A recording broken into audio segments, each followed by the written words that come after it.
엄마, 엄마. 새벽 3시 억수같이 쏟아지는 빗소리를 뚫고 희미한 목소리가 들렸습니다. 잠기 밝은 금자 여사가 문을 여는 순간 억장이 무너져 내렸습니다. 임신 8개월, 남산만한 배를 한 딸 민지가 피투성이가 된 채 서 있었으니까요. 민지야, 이게 무슨 꼴이니? 엄마, 나 좀 살려줘. 제발. 딸의 그 한마디에 금자 여사의 눈빛이 차갑게 변했습니다. 평생 시장 바닥에서 호랑이 할매로 불리며 맨주먹으로 강남 빌딩 숲을 일궈낸 전설의 큰손 박금자. 그녀가 지난 30년간 묵혀두었던 진짜 칼을 꺼내드는 순간이었습니다. 사위라는 이름의 짐승, 그리고 그 짐승을 키워낸 시댁. 그들을 향한 자비 없는 사냥이 지금 시작됩니다. 시작하기 전에 무료로 눌러주시는 구독과 좋아요, 알림 설정은 똑순이 사랑방에 큰 힘이 됩니다. 여러분의 속 시원한 댓글도 기다리겠습니다. 그럼 피도 눈물도 없는 복수극 지금부터 시작합니다. 여름 장마가 시작되려는지 밤하늘에 구멍이라도 뚫린 듯 비가 쏟아지던 새벽이었습니다. 서울 성북동의 고즈넉한 단독주택. 이 일대에서 알만한 사람들은 다 아는 회장님 댁이었지만 대문 밖에는 그 흔한 명패 하나 없었습니다. 집주인 박금자 여사는 그런 거칠애를 질색했으니까요. 회장님, 빗소리가 너무 요란해서요. 따뜻한 우유라도 데워다 드릴까요? 가사 도우미 아주머니가 거실로 나오며 걱정스레 물었습니다. 됐어. 자네나 들어가서 자. 내가 괜히 신경 쓰이게. 아이고, 회장님도 주무셔야죠. 내일 아침 일찍 약속 있으시잖아요. 알았어. 나도 금방 들어갈 테니까. 금자 여사는 손사래를 치며 거실 소파에 깊이 몸을 묻었습니다. 도우미 아주머니가 물러간 뒤에도 금자 여사는 좀처럼 자리에서 일어나지 못했습니다. 이상하게 가슴이 두근거려 잠을 이룰 수가 없었습니다. 시계를 보니 새벽 2시 반이 넘어가고 있었습니다. 왜 이러지? 괜히 불안하네. 금자 여사는 중얼거리며 창밖을 바라봤습니다. 번개가 하늘을 가르고 천둥 소리가 집을 뒤흔들었습니다. 마치 30년 전 남편을 먼저 떠나보내던 그날 밤처럼 불길한 예감이 등줄기를 타고 흘렀습니다. 민지, 우리 민지는 잘 있겠지. 괜한 걱정이겠거니 하면서도 불안한 마음을 떨칠 수가 없었습니다. 쿵, 쿵, 쿵. 그때였습니다. 빗소리에 묻혀 희미하게, 하지만 분명하게 대문을 두드리는 소리가 들렸습니다. 초인종을 누를 힘조차 없는 듯 둔탁한 소리였습니다. 이 새벽에 누구지? 금자 여사가 벌떡 일어나 현관으로 달려갔습니다. 인터폰 화면을 켜자 화면 가득 내리는 빗줄기 사이로 물에 빠진 생쥐꼴을 한 여자가 보였습니다. 고개를 푹 숙이고 있어 얼굴은 보이지 않았지만 금자 여사는 단번에 알아봤습니다. 제 뱃속으로 낳아 금지옥엽 키운 딸 민지였습니다. 민지야. 금자 여사는 슬리퍼도 신지 않고 맨발로 뛰쳐나갔습니다. 쏟아지는 빗줄기가 순식간에 온몸을 적셨지만 그런 건 느끼지도 못했습니다. 대문을 열자마자 딸이 스르르 무너져 내렸습니다. 엄마. 민지의 목소리는 거의 들리지 않을 정도로 작았습니다. 번쩍이는 번개 불빛 아래 드러난 민지의 모습은 참혹 그 자체였습니다. 임신 8개월이라 부풀어 오른 배를 양손으로 감싸쥐고 있었는데 그 손등이 온통 찢어지고 멍투성이었습니다. 얼굴은 형체를 알아보기 힘들 정도로 부어올랐고 찢어진 입술 사이로는 피가 흘러내리고 있었습니다. 입고 있는 얇은 인부복은 비와 흙탕물, 그리고 핏물로 얼룩져 있었습니다. 세상에, 이게 무슨 꼴이야? 민지야, 눈 떠봐. 금자 여사는 딸을 부둥켜 안고 오열했습니다. 빗물인지 눈물인지 모를 것이 뺨을 타고 흘러내렸습니다. 차가운 딸의 몸이 사시나무 떨듯 떨리고 있었습니다. 엄마, 우리 아기가 안 움직여. 민지가 쉰 목소리로 중얼거렸습니다. 뭐라고? 아기가 안 움직여? 그게 무슨 소리야? 배를 너무 많이 맞아서. 아기가. 그 순간 금자 여사의 머릿속이 하얗게 변했다가 다시 뜨겁게 타올랐습니다. 누가 이런 짓을 했어? 말해봐. 누구야? 민지는 대답 대신 공포에 질린 눈으로 허공을 바라볼 뿐이었습니다. 하지만 금자 여사는 이미 알고 있었습니다. 이런 짓을 할 인간, 아니 짐승은 단 하나뿐이라는 것을.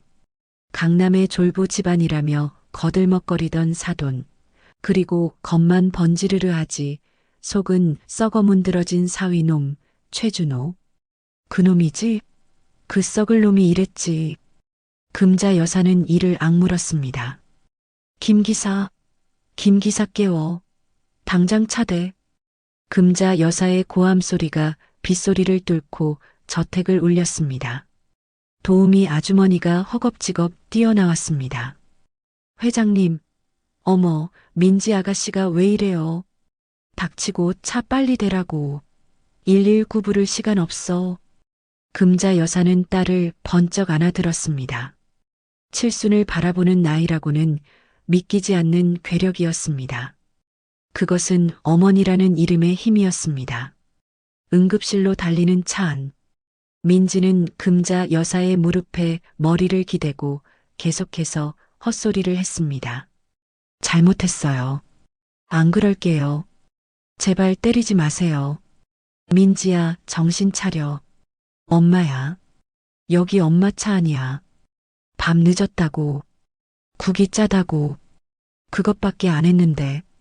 금자 여사의 눈에서 뜨거운 눈물이 흘러내렸습니다. 아기는 안 돼요. 제발 아기만은. 저만 때려요. 그 말 한마디 한마디가 금자 여사의 심장을 후벼 팠습니다. 딸이 얼마나 끔찍한 시간을 보내왔는지 그 헛소리만으로도 짐작이 되고도 남았습니다. 김 기사, 더 빨리 못 가? 지금 최대 속도입니다, 회장님. 5분만 버티십시오. 5분이 뭐야, 5초도 길어. 빨리 밟아. 금자 여사는 딸의 젖은 머리카락을 쓸어 넘기며 딸의 차가운 손을 꼭 잡았습니다. 그 손이 얼마나 차가운지 마치 죽은 사람의 손 같았습니다. 민지야, 우리 민지, 엄마가 지켜줄게. 이제 다 끝났어. 다 끝났어. 민지의 감긴 눈에서 눈물 한 줄기가 흘러내렸습니다. 병원에 도착해 민지가 응급실로 실려 들어갔습니다. 의료진이 달려와 들것에 딸을 옮기는 동안 금자 여사는 딸의 손을 놓지 못했습니다. 산모입니다. 임신 8개월, 전신 타박상에 복부 외상. 보호자분, 손 놓으셔야 해요. 우리 딸 살려주세요. 뱃속 아기도요. 제발, 최선을 다하겠습니다. 일단 밖에서 기다려주세요. 응급실 문이 닫혔습니다. 금자 여사는 피 묻은 옷을 입은 채 복도 의자에 털썩 주저앉았습니다. 그녀의 손에 묻은 딸의 피가 아직 따뜻했습니다. 금자 여사는 주먹을 꽉 쥐었습니다. 손톱이 살을 파고들어 피가 맺혔지만 통증조차 느껴지지 않았습니다. 감히 내 딸을, 감히 내 핏줄을. 금자 여사의 눈에서 눈물이 말라버렸습니다. 대신 그 자리엔 시퍼런 살기가 들어찼습니다. 그녀는 품에서 낡은 폴더폰을 꺼냈습니다. 스마트폰 시대에도 고집스럽게 써오던 그 전화기에는 대한민국 뒷경제를 움직이는 거물들의 직통번호가 저장되어 있었습니다. 박 실장, 잖아. 새벽 4시 금자 여사의 목소리는 지옥에서 온 사신처럼 낮고 차가웠습니다. 회장님? 이 시간에 무슨 일이십니까? 지금 당장 종합병원 응급실로 와. 민지가 죽을 뻔했어. 네, 민지 아가씨가요? 무슨 일이? 그리고 사냥 준비해. 아주 더럽고 끈질긴 짐승을 잡아야겠다. 대형 건설 관련 서류 다 챙겨와.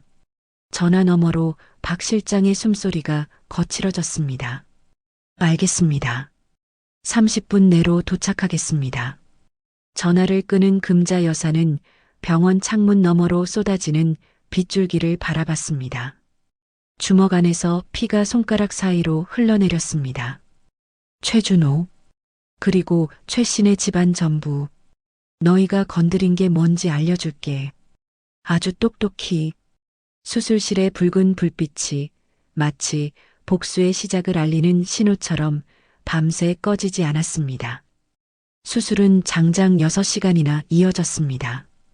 금자 여사는 한순간도 자리를 뜨지 않고 수술실 앞 의자에서 밤을 지새웠습니다. 새벽녘에 도착한 박 실장이 커피를 건넸지만 금자 여사는 한 모금도 마시지 않았습니다. 회장님, 조금이라도 드셔야 합니다. 쓰러지시면 어떡합니까? 목구멍에 뭐가 넘어가야지. 우리 민지가 저 안에서 죽을 고생을 하는데 민지 아가씨는 강합니다. 분명 이겨낼 겁니다. 금자 여사의 눈은 수술실 문만 뚫어져라 바라보고 있었습니다. 손에 쥔 묵주가 땀으로 젖어 있었습니다. 제발, 제발 우리 민지 살려주세요. 아기도요. 속으로 수백 번을 되뇌었습니다. 드디어 수술실 문이 열리고 집도이가 나왔습니다. 금자 여사가 벌떡 일어났습니다. 선생님, 우리 딸은요? 아기는요? 보호자분이시죠? 일단 앉으시죠. 말씀드릴 게 있습니다.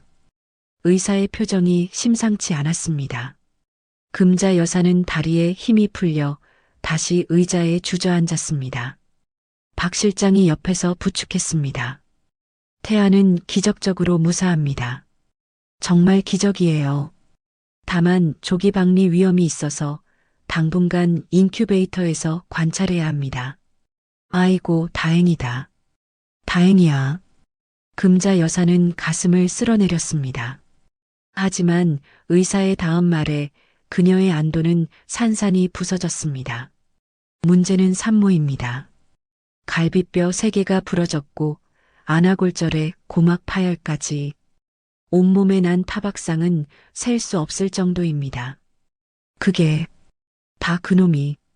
보호자분. 의사가 금자 여사를 똑바로 바라봤습니다. 마음 단단히 먹고 들으십시오. 이건 어젯밤 폭행만의 흔적이 아닙니다. 네, 그게 무슨 말씀이에요? 의사가 두꺼운 서류 봉투에서 엑스레이 사진 여러 장을 꺼내 보여주었습니다. 여기 보시면 뼈가 부러졌다가 잘못 붙은 흔적들이 여러 군데 있습니다. 이건 왼쪽 팔이고요. 이건 오른쪽 다리, 여긴 갈비뼈. 최소 2년 전부터 지속적으로 아주 상습적으로 폭행을 당해온 것으로 추정됩니다. 금자 여사의 눈앞이 캄캄해졌습니다. 2년 전이라면 결혼하고 나서 쭉. 네, 그렇습니다. 그리고 의사가 잠시 말을 멈췄습니다. 차마 입에 담기 힘든 듯 한숨을 내쉬었습니다.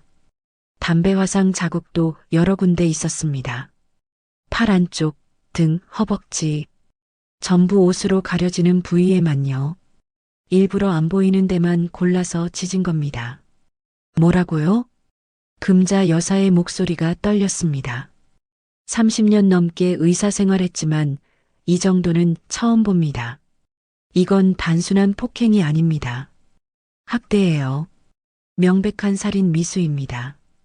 박 실장의 주먹이 부르르 떨렸습니다. 회장님, 박 실장 나가 있어. 나 좀 혼자 있게. 알겠습니다. 박 실장이 물러나자 금자 여사는 눈을 질끈 감았습니다. 2년 전 민지가 결혼하던 해였습니다. 엄마, 나 행복하게 잘 살게. 준호 씨가 나 정말 아껴줘. 신부 대기실에서 환하게 웃던 딸의 모습이 떠올랐습니다. 웨딩드레스 자락을 잡고 빙그르르 돌던 그 예쁜 모습이 엄마 걱정 마.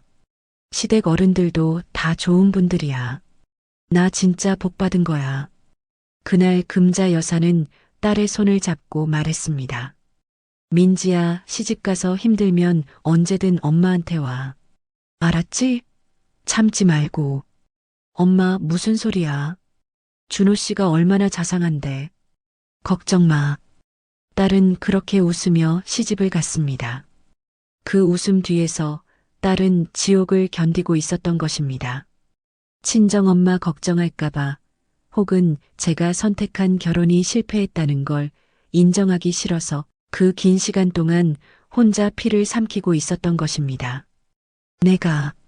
내가 왜 몰랐을까? 금자 여사의 목소리가 떨렸습니다.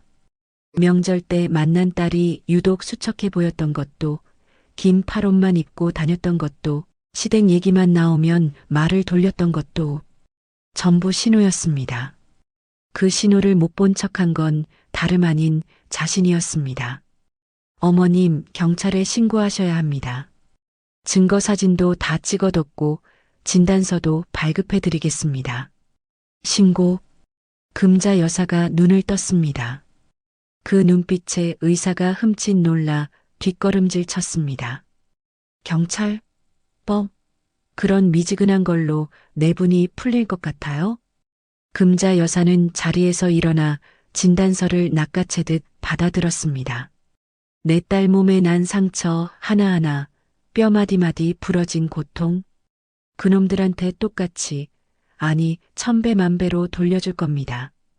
금자 여사의 목소리는 낮았지만 서리빨 같은 한기가 서려 있었습니다. 법은 너무 멀고 내 손은 가깝거든요.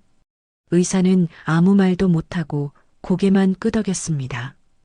병실로 돌아온 금자 여사는 잠든 민지의 얼굴을 물수건으로 닦아주었습니다. 퉁퉁 부은 얼굴, 멍든 눈, 찢어진 입술. 어릴 적 인형처럼 예뻤던 딸의 얼굴이 이렇게 망가졌습니다. 미안하다, 민지야. 금자 여사의 눈에서 눈물이 주르륵 흘러내렸습니다.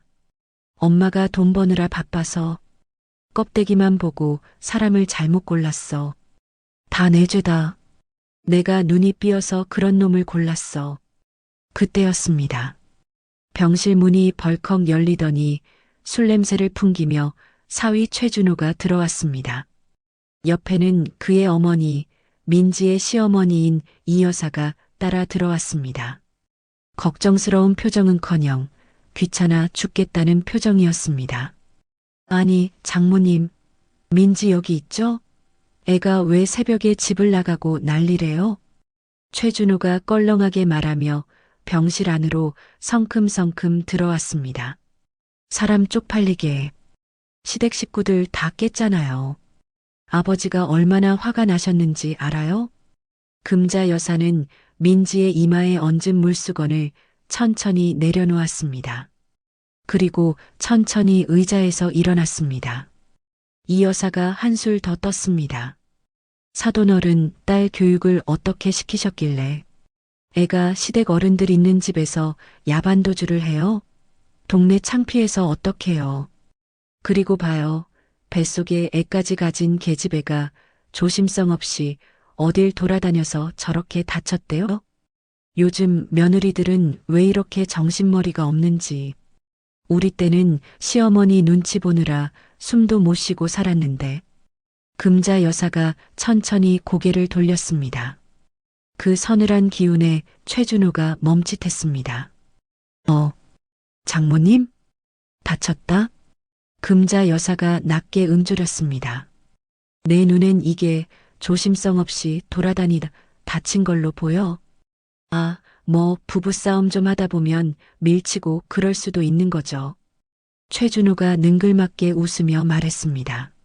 남자가 밖에서 일하다 스트레스 받으면 집에서 좀 풀 수도 있는 거 아니에요? 우리 아버지도 그러셨어요. 근데 민지가 워낙 약해서 좀 많이 다친 것 같은데. 풀 수도 있다고? 예. 스트레스를 마누라 패서 푼다고?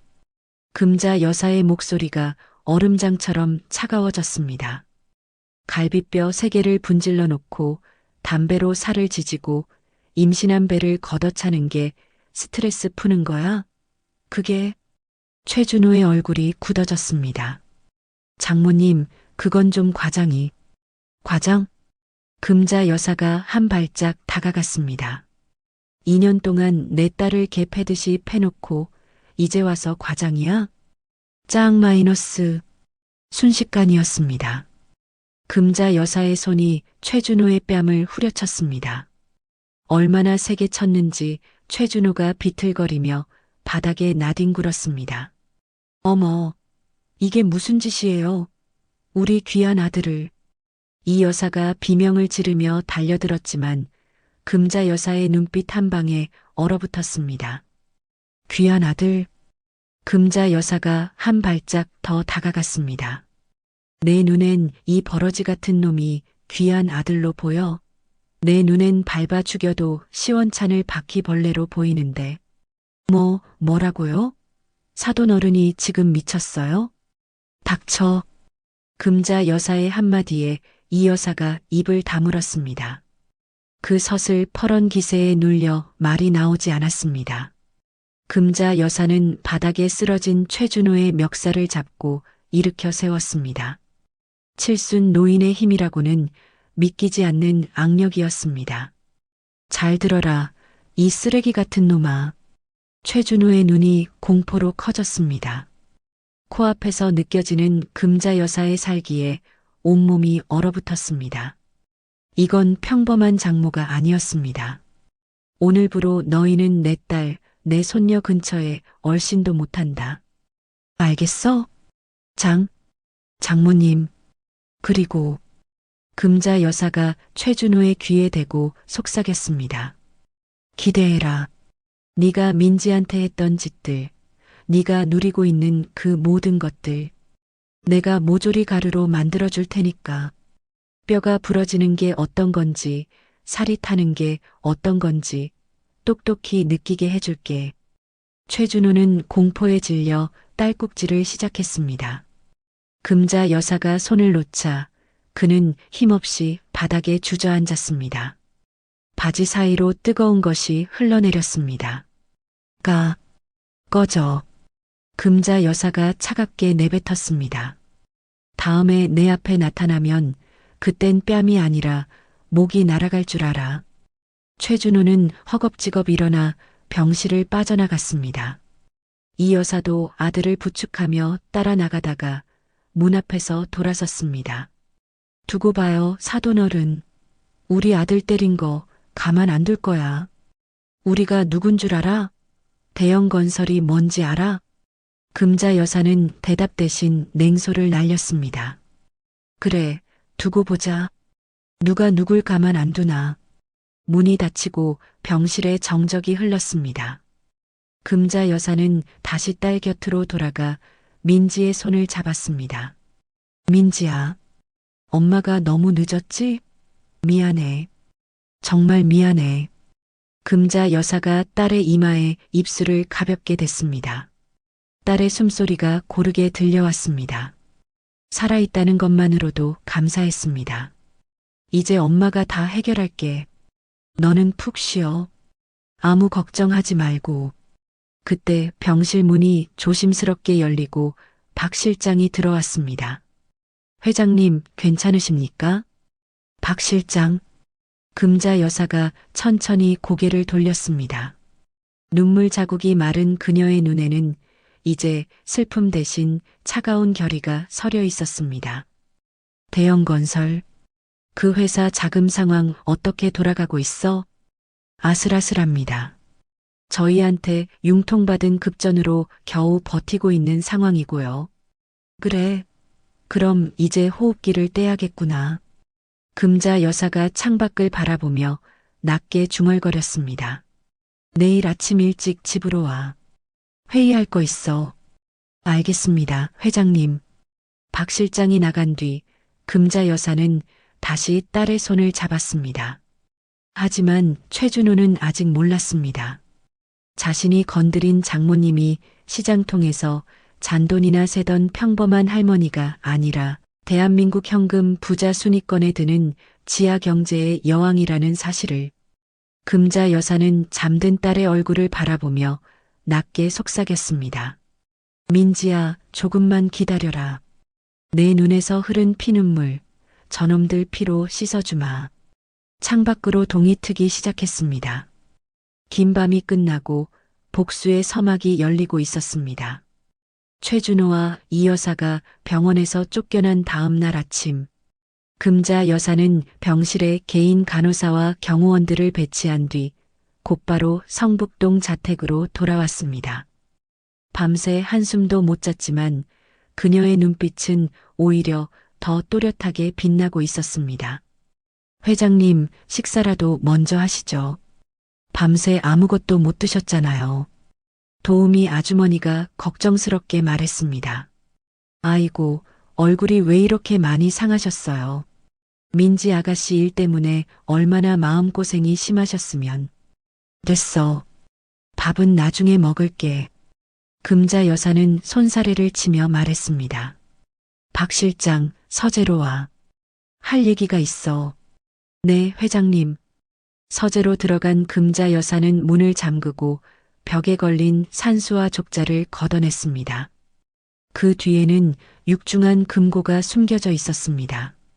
박 실장도 처음 보는 금고였습니다. 회장님, 이 금고는 제가 10년 넘게 모셨는데 처음 봅니다. 40년 동안 한 번도 안 열어본 거야. 오늘 처음 열어. 금자 여사가 다이얼을 천천히 돌렸습니다. 오른쪽으로 3번, 왼쪽으로 2번, 다시 오른쪽으로 1번. 찰칵 하는 소리와 함께 육중한 문이 열렸습니다. 금고 안에는 현금 대신 낡은 장부들과 USB, 그리고 서류 뭉치들이 가득했습니다. 누렇게 바랜 서류들도 있었고 최근 것으로 보이는 깔끔한 문서들도 있었습니다. 이것은 금자 여사가 40년간 악착같이 모아온 재산 목록이자 동시에 그녀에게 빚을 지고 있는 수많은 기업과 유력 인사들의 약점이 담긴 데스노트였습니다. 이게 다 뭡니까? 박 실장이 놀란 눈으로 물었습니다. 내 보험이지. 금자 여사가 서류 뭉치를 하나씩 꺼내며 말했습니다. 남편 죽고 혼자 애 키우면서 사업한다고 얼마나 많은 놈들한테 당했는지 알아? 사기도 당하고 협박도 받고 빚대이기도 하고 그때부터 모아둔 거야. 언젠간 쓸 일이 있을 거라고 생각했는데. 금자 여사가 쓸쓸하게 웃었습니다. 이렇게 쓰게 될 줄은 몰랐네. 금자 여사가 서류 중 하나를 꺼냈습니다. 대형건설 채무 현황 및 주식 담보대출 계약서. 찾았다. 대형건설이면 사돈네 회사 아닙니까? 그래. 최준호 그 썩을 놈 아버지가 운영하는 중견건설사지. 금자 여사가 서류를 넘기며 말했습니다. 겉으로는 번듯해 보이지만 실상은 무리한 사업 확장으로 자금난에 허덕이고 있어. 작년에 급한 불 끄려고 사채까지 손댔는데 그 사채가 어디서 나온 건지 알아? 설마 우리 골드 홀딩스야. 300억. 박 실장의 눈이 커졌습니다. 그럼 저희가 대형 건설의 최대 채권자라는 뜻입니까? 그렇지. 물론 놈들은 그 돈의 주인이 나라는 걸 꿈에도 모르고 있어. 그냥 어디 투자회사에서 온 급전이려니 했겠지. 금자 여사가 차가운 미소를 지었습니다. 박 실장, 대형 건설 지금 자금 사정 어때? 아슬아슬합니다. 다음 달 돌아오는 어음 300억을 막지 못하면 바로 부도 처리될 상황입니다. 회장님께서 융통해 주신 긴급 자금으로 겨우 숨만 붙어 있는 거죠. 그래. 그럼 이제 호흡기를 떼야겠구나. 금자 여사가 서류를 책상 위에 내려놓았습니다. 지금 당장 상환 요청할까요? 아니. 금자 여사가 고개를 저었습니다. 그건 너무 시시해. 한 방에 죽여버리면 고통을 못 느끼잖아. 그럼 어떡해. 말려 죽여야지. 금자 여사의 눈빛이 싸늘하게 빛났습니다. 피가 마르고 살이 타들어가는 고통을 느끼게 해줘야지. 민지가 2년 동안 겪었던 그 지옥을 놈들은 평생 겪게 해줄 거야. 박 실장이 고개를 끄덕였습니다. 알겠습니다. 어떤 방식으로 진행할까요? 우선 금융권 쪽부터 손봐. 김 행장한테 내가 직접 연락할 테니까 자네는 이금융권이랑 저축은행 쪽 정리해. 대형 건설 어음이면 휴지 조각이라고 소문 쫙 퍼뜨려. 네, 회장님. 그리고 언론 쪽 인맥도 풀어. 아직은 아니지만 때가 되면 그놈들 더러운 속살을 세상에 다 까발릴 거야. 그 시각 최준호의 집. 평창동 고급 주택가에 자리 잡은 최 씨 집안의 저택은 아침부터 난리가 났습니다. 아이고, 내 얼굴 좀 봐. 최준호가 거울을 보며 소리를 질렀습니다. 어젯밤 금자 여사에게 맞은 뺨이 시퍼렇게 부어올라 있었습니다. 그 늙은 여편니가 미쳤나? 감히 날 때려? 내가 누군지 알고. 이 여사가 얼음주머니를 들고 와서 아들 뺨에 대주며 맞장구를 쳤습니다. 아유, 속상해라. 내 아들 얼굴 부은 것 좀 봐. 어떻게 이게. 엄마, 나 진짜 열받아. 그 할망구 고소할 거야. 폭행죄로? 그래, 내가 내일 당장 변호사 불러서 고소할 거다. 감히 누구 사위를 손찌검해? 이 여사가 분통을 터뜨렸습니다. 그리고 민지 그년도 그래. 남편이 좀 화가 났으면 풀어줘야지.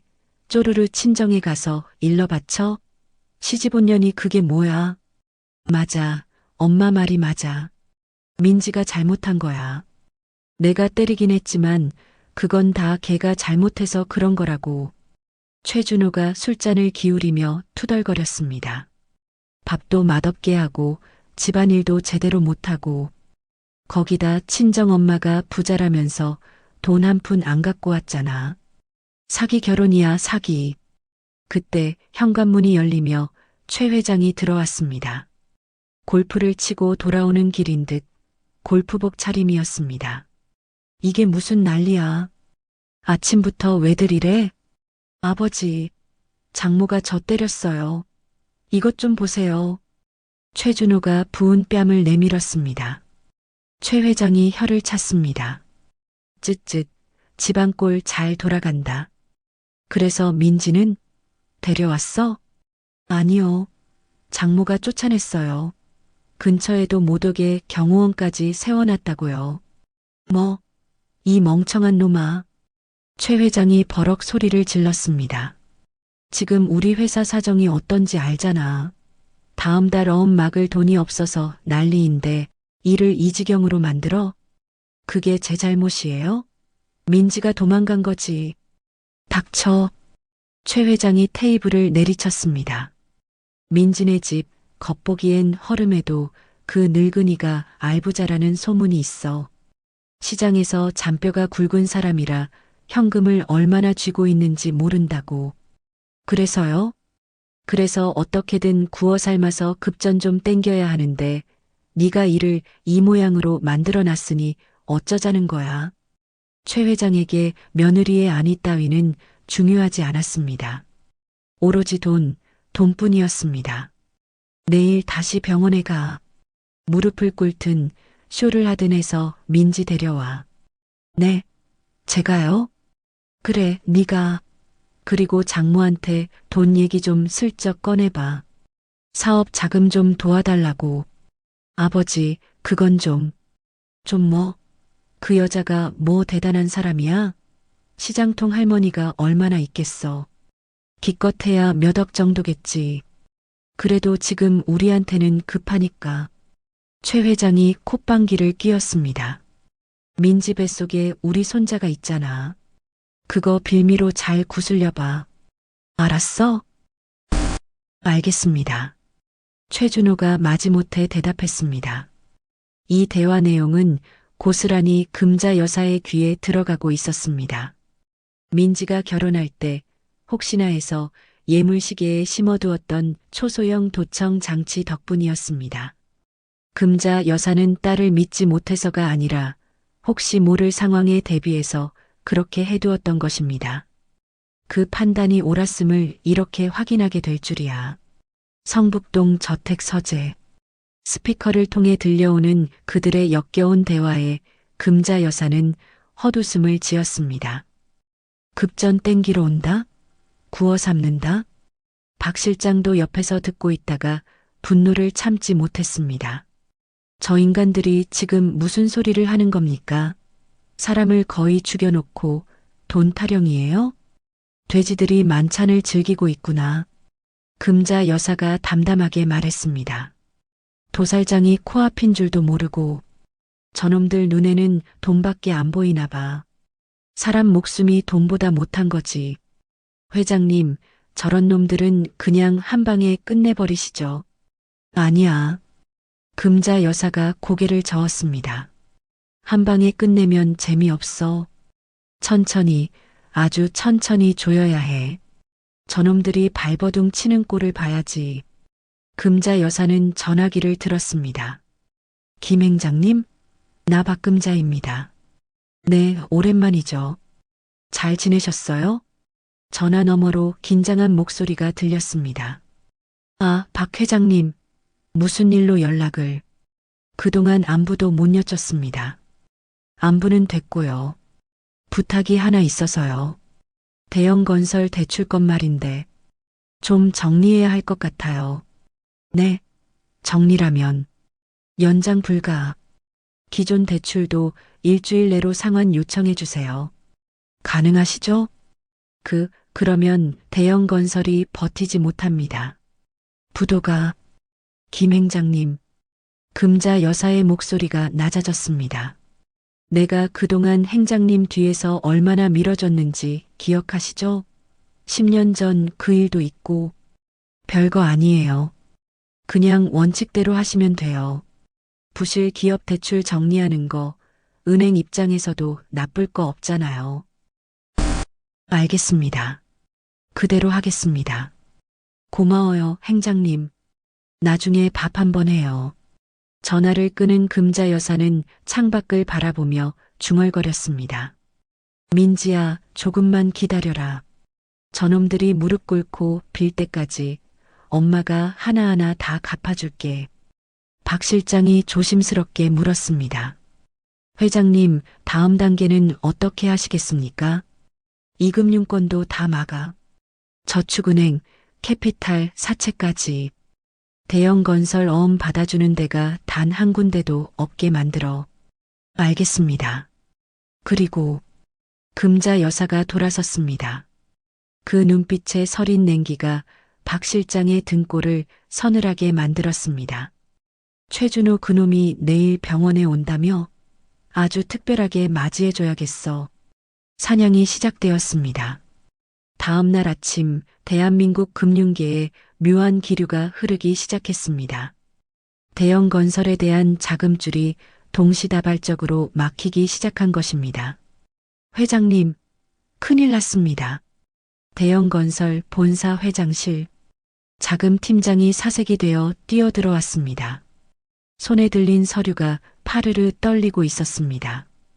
뭐야, 아침부터 왜 그래? 무슨 일이야? 최 회장이 커피잔을 내려놓으며 물었습니다. 제1금융권에서 대출 연장 불가 통보가 왔습니다. 뭐, 무슨 소리야? 갑자기? 그것뿐만이 아닙니다. 기존 대출금도 일주일 내로 전액 상환하랍니다. 뭐야? 최 회장이 벌떡 일어났습니다. 김 행장이랑 어제도 골프 쳤어. 19번 홀에서 술까지 마셨다고. 그때는 아무 말도 없었잖아. 저도 믿기지가 않아서 3번이나 확인했습니다. 분명히 본점 결정이랍니다. 최 회장은 펄쩍 뛰며 당장 김 행장에게 전화를 걸었습니다. 하지만 비서가 받더니 회의 중이라며 끊어버렸습니다. 2번, 3번 다시 걸어도 마찬가지였습니다. 이 새끼가 전화를 안 받아? 나한테? 감히? 최 회장의 얼굴이 불그락푸르락해졌습니다. 회장님, 그뿐만이 아닙니다. 자금 팀장의 목소리가 더욱 떨렸습니다. 이금융권, 저축은행, 심지어 사채 시장까지 우리 회사 어음을 받아주는 곳이 단 한 군데도 없습니다. 뭐라고? 사채까지?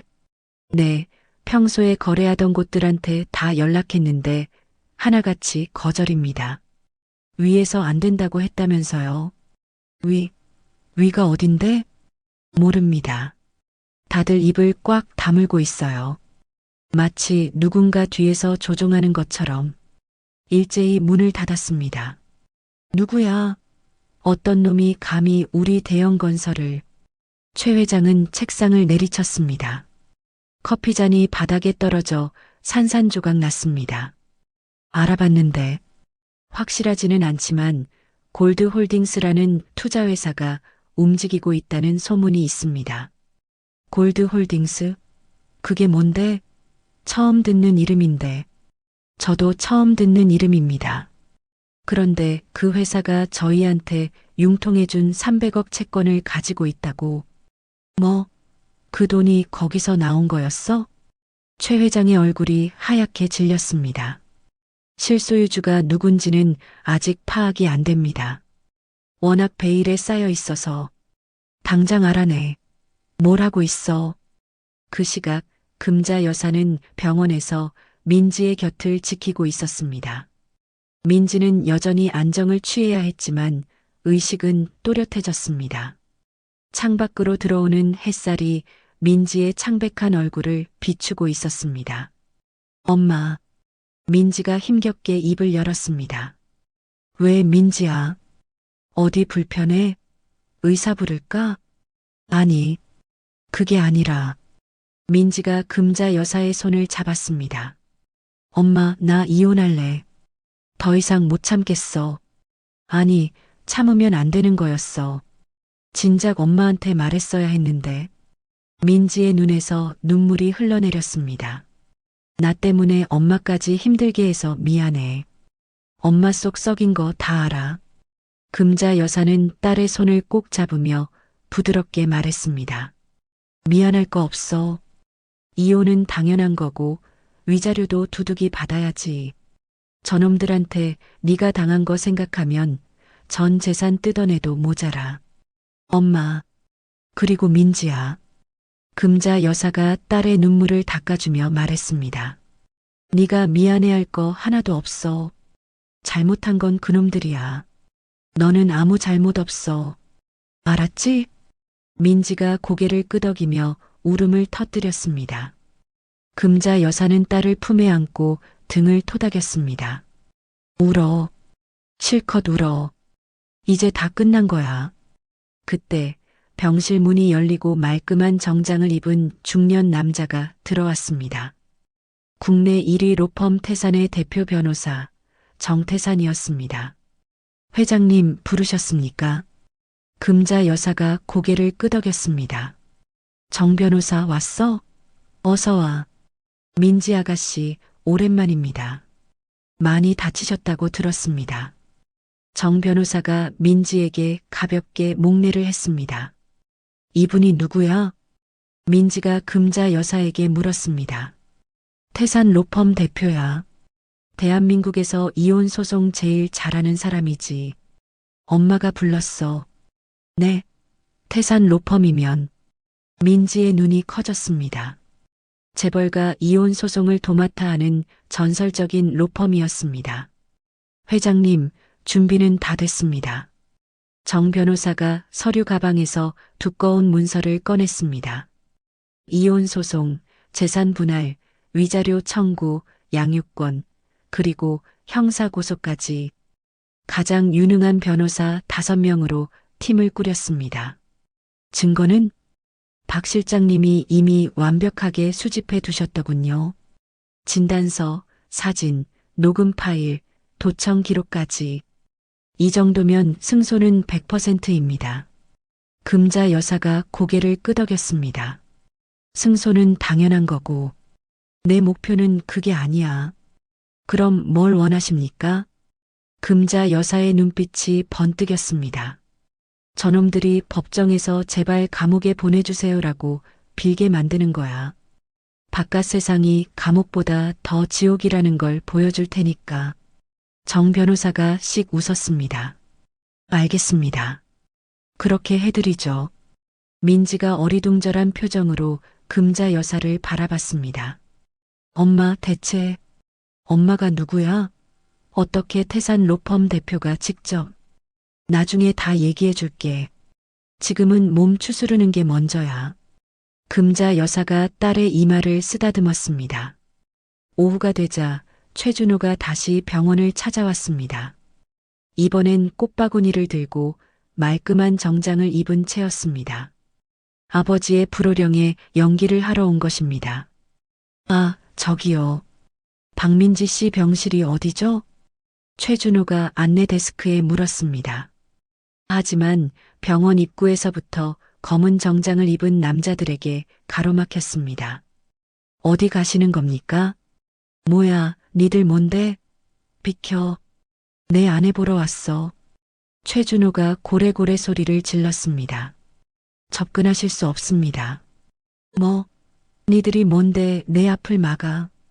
최준호가 경호원을 밀치려 했지만 꿈쩍도 하지 않았습니다. 손대지 마십시오. 다치십니다. 야, 이 새끼들이. 소란이 벌어지자 주변 사람들이 모여들기 시작했습니다. 그때 금자 여사가 로비로 내려왔습니다. 수많은 사람들이 지켜보는 가운데 금자 여사는 천천히 최준호 앞으로 걸어갔습니다. 뭐야, 이 소란은? 아, 장모님. 최준호가 급히 표정을 바꿨습니다.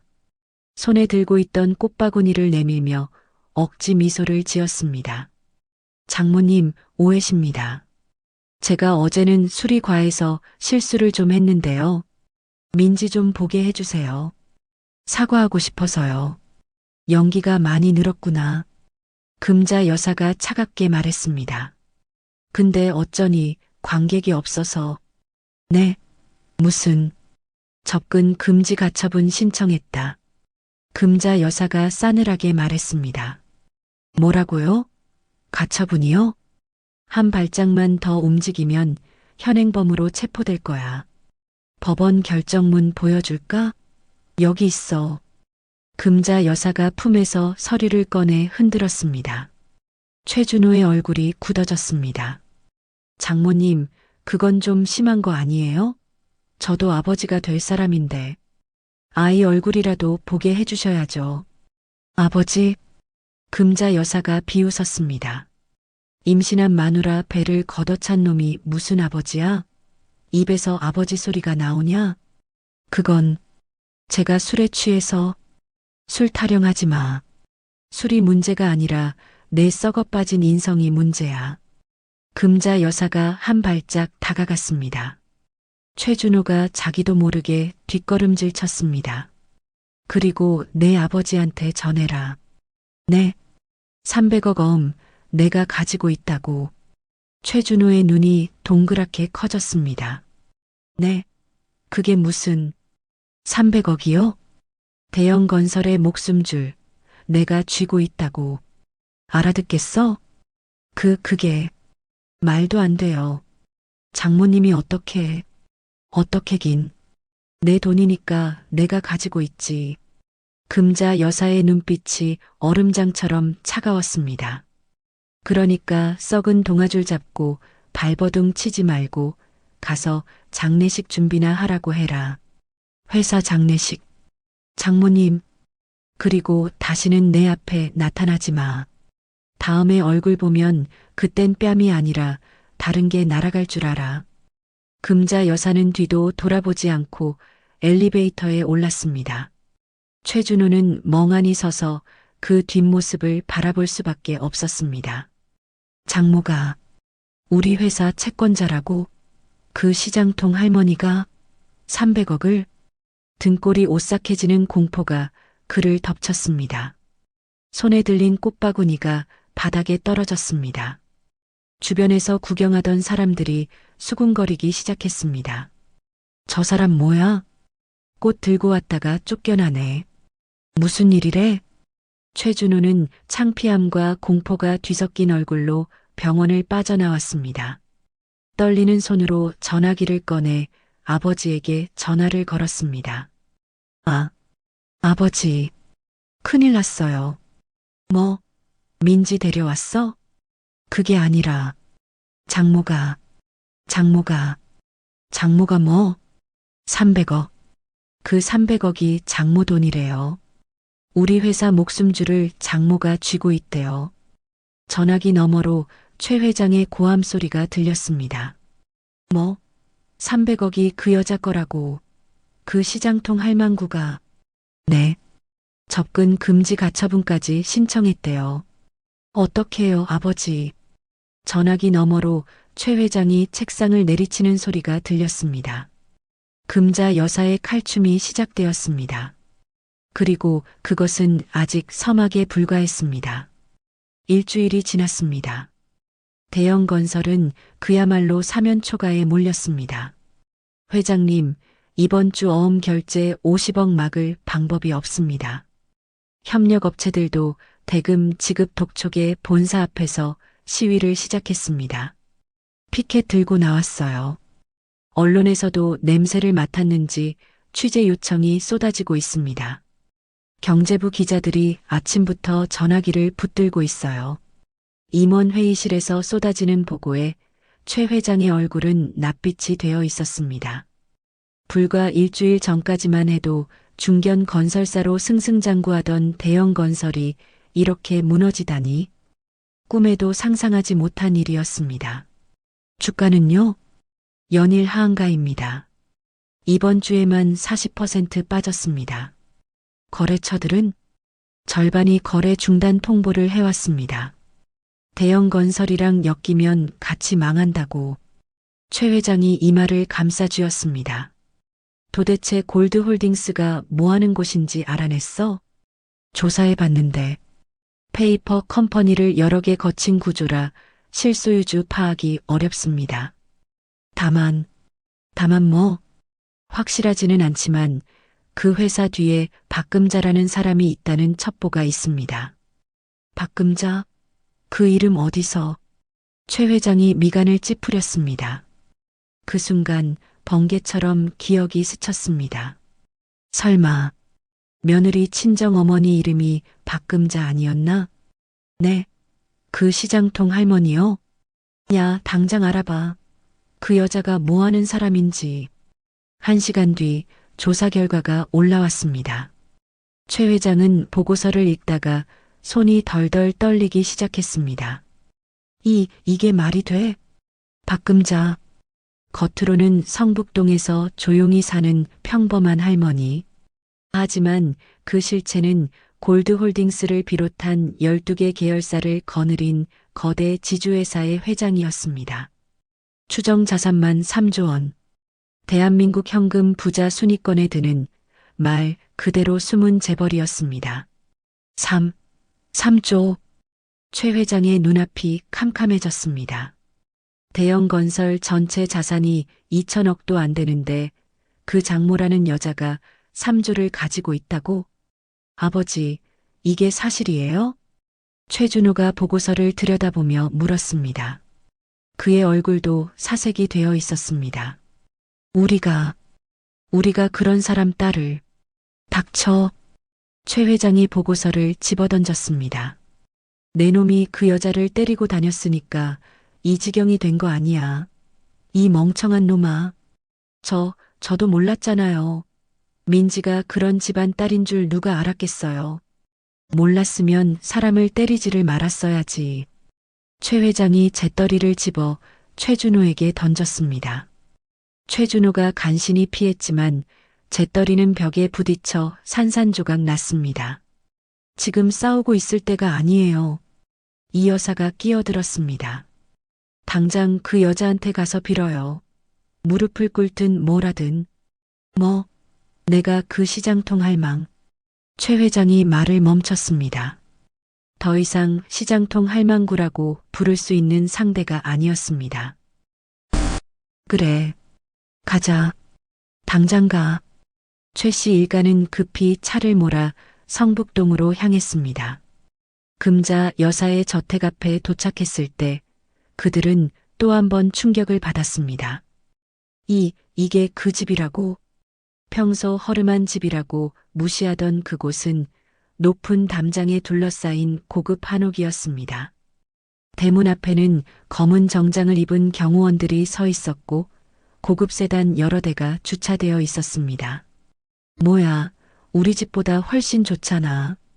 최준호가 멍하니 중얼거렸습니다. 최 회장이 대문 앞에서 경호원에게 말했습니다.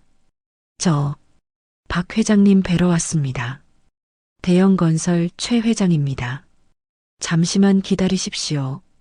경호원이 인터폰으로 연락을 취했습니다. 잠시 후 대문이 열렸습니다. 들어오시랍니다. 최 씨 일가는 조심스럽게 안으로 들어갔습니다. 넓은 정원을 지나 한옥마루에 이르자 금자 여사가 의자에 앉아 차를 마시고 있었습니다. 그 옆에는 박 실장이 서 있었습니다. 어서 오세요, 사돈어른. 금자 여사가 찻잔을 내려놓으며 말했습니다. 말투는 정중했지만 눈빛은 얼음장처럼 차가웠습니다. 그렇게 서 계시지 말고 앉으시죠. 최 회장이 어색하게 자리에 앉았습니다. 최준호와 이 여사도 옆에 앉았지만 감히 눈을 마주치지 못했습니다. 불과 며칠 전 병원에서 큰 소리치던 그 기세는 온데간데 없었습니다. 사돈어른, 제가 그동안 큰 실례를 했습니다. 최 회장이 머리를 숙였습니다. 평생 남에게 고개 숙여본 적 없는 그였지만 지금은 목숨이 달린 문제였습니다. 며느리한테 잘못한 것도 있고 아들 교육을 잘못 시킨 것도 있고 그래서요? 금자 여사가 담담하게 물었습니다. 부탁 좀 드리려고요. 그 300억 원 조금만 기다려주시면 안 될까요? 한 달만. 아니, 보름만이라도. 보름? 금자 여사가 피식 웃었습니다. 우리 민지는 2년을 기다렸어요. 매일같이 맞으면서 담배에 찢어지면서 그래도 참고 기다렸어요. 이 집안이 변할 거라고, 남편이 달라질 거라고. 근데 사돈어른은 보름도 못 기다리시겠다고요? 최 회장의 얼굴이 불그락푸르락해졌습니다. 하지만 반박할 수가 없었습니다. 제가 잘못했습니다. 최준호가 갑자기 바닥에 무릎을 꿇었습니다. 장모님, 제가 미쳤었어요. 술 때문에, 스트레스 때문에 민지한테 너무 못되게 굴었어요. 용서해 주세요. 다시는 안 그럴게요. 금자 여사는 무표정하게 그를 내려다봤습니다. 용서? 네. 한 번만 기회를 주세요. 민지한테 잘할게요. 진짜로요. 잘한다고? 금자 여사가 자리에서 일어났습니다. 천천히 최준호 앞으로 걸어갔습니다. 2년 동안 갈비뼈를 3개나 부러뜨려 놓고 담배로 살을 지져 놓고 임신한 배를 걷어차 놓고 금자 여사가 최준호의 턱을 잡아 올렸습니다. 이제 와서 잘하겠다고? 그걸 말이라고 해? 너한테 용서 따위 없어. 네가 민지한테 한 짓 하나하나 다 갚아줄 거야. 금자 여사가 손을 놓았습니다. 최준호가 바닥에 엎어졌습니다. 사돈어른. 금자 여사가 최 회장을 바라봤습니다. 솔직히 말씀드릴게요. 300억? 그건 시작도 안 했어요. 네. 그게 무슨. 대형 건설 주거래 은행 3곳, 내일부터 거래 중단됩니다. 진행 중인 공사 현장 5곳, 하도급 업체들이 철수할 거예요. 그리고 금자 여사가 서류 봉투를 테이블 위에 던졌습니다. 여기 있는 건 대형 건설 비자금 조성 내역이에요. 국세청이랑 검찰에 제출하면 어떻게 될까요? 최 회장의 얼굴이 새하얗게 질렸습니다. 그건 어디서? 사돈어른, 나 이 바닥에서 40년 굴렀어요. 사람 뒷조사하는 거, 약점 잡는 거. 그거 내 전문이에요. 금자 여사가 차갑게 미소 지었습니다. 내가 왜 우리 민지를 그런 집안에 시집 보냈는지 아세요? 뒷조사 안 하고 보낸 거 아니에요. 일부러 보낸 거예요. 네. 우리 민지가 평범하게 살고 싶다고 했거든요. 재벌 딸 소리 듣기 싫다고, 그냥 조용히 살고 싶다고. 그래서 일부러 평범한 집안 골랐어요. 금자 여사의 목소리가 떨렸습니다.